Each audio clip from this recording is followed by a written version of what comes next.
మామ నమస్కారం మామ, వెల్కమ్ టు షా స్టూడియోస్.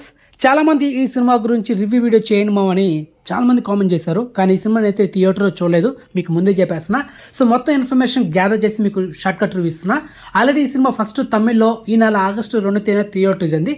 ఆ తర్వాత 1 వీక్ తర్వాత ఈ నెల ఆగస్టు 9న తెలుగులో కూడా రిలీజ్ అయింది. సో మొత్తానికి ఈ సినిమా తెలుగు తమిళ్లో మిక్సీ టాక్ వచ్చి సో ఓవరాల్ ఈ సినిమా ఫ్లాప్ అయితే అయింది. And back to back hero Vijay Anthony సినిమాలు ఫ్లాప్ అవుతున్నాయి. మరి ఈ సినిమాలో మంచి మంచి యాక్టర్స్ ఉన్నారు మామ.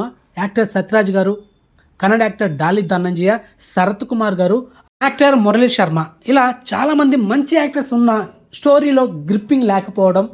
అండ్ తర్వాత సినిమాలో యాక్షన్ ఎంటర్టైనర్ అని చెప్పారు, కానీ సినిమాలో యాక్షన్ ఎపిసోడ్ సంబంధించిన క్రేజీ ఎలిమెంట్స్ లేకపోవడం, ఇలా చాలా సినిమాకి నెగిటివ్ అయితే స్ప్రెడ్ అయింది. మొత్తానికి ఈ సినిమా ఇక మీరు ఓటీటీలో చూసుకోవడమే అయితే నేనైతే రికమెండ్ చేస్తున్నా. వెయిట్ చేసి ఓటీటీలో చూద్దాం మామ.